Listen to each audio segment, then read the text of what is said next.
What would it be like to be the indie film dude?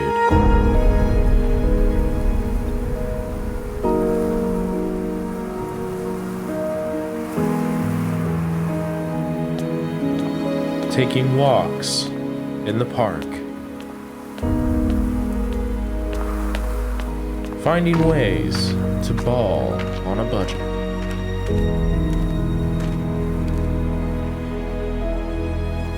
Join me, Michael Speckert, as we explore full-frame anamorphic.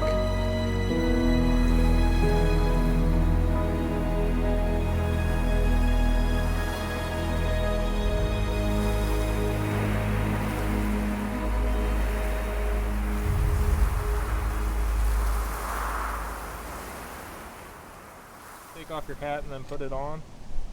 This man right here is Derek Price. He goes by the moniker The Indie Film Dude on YouTube. I'll link his channel in the comments. Very cool. As a friend and fellow filmmaker, Derek has helped me out on several independent projects. We had a beautiful day here in St. Louis, Missouri, so I invited Derek to join me in Main Street, St. Charles to test my lens. Filming with the A7S III, we use the S-Log 3 color profile and exposed to the right 1.7 stops. Everything you see here has been corrected in post. Yeah, it's somewhere closer to 4, and now it's definitely in focus. It's a lot easier to tell. We film with the A7S III in 4K 24 frames per second using the H.265 codec, 100 megabits per second, 422. Except for some slow-mo shots that you were about to see with the leaves, and those were done at 120 frames per second, 4K, 10-bit, 422.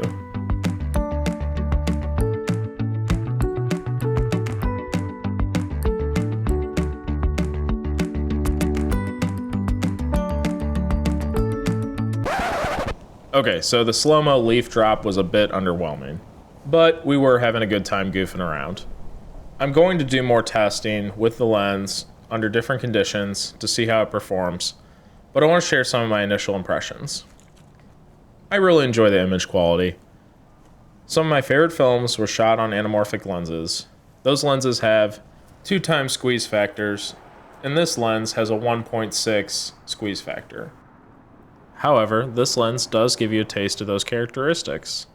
The ovular bokeh, the horizontal lens flares, and the overall wideness of the image.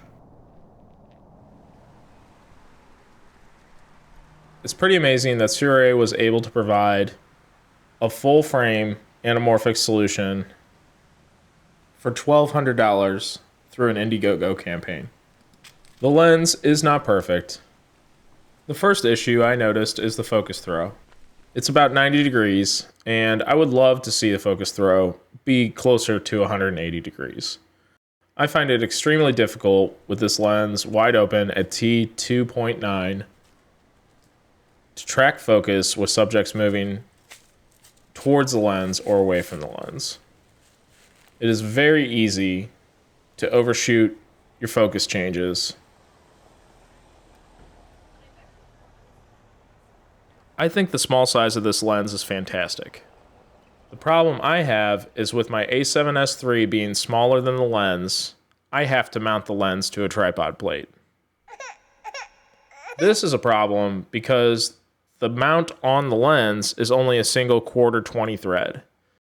And with the weight of the lens and the body attached, I found that the plate was slipping from the lens throughout the day.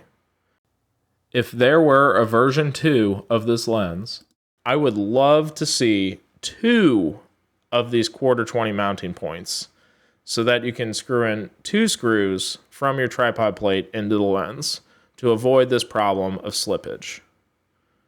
My workaround for future use with this lens will be mounting a cage to the camera and mounting the tripod plate to the cage.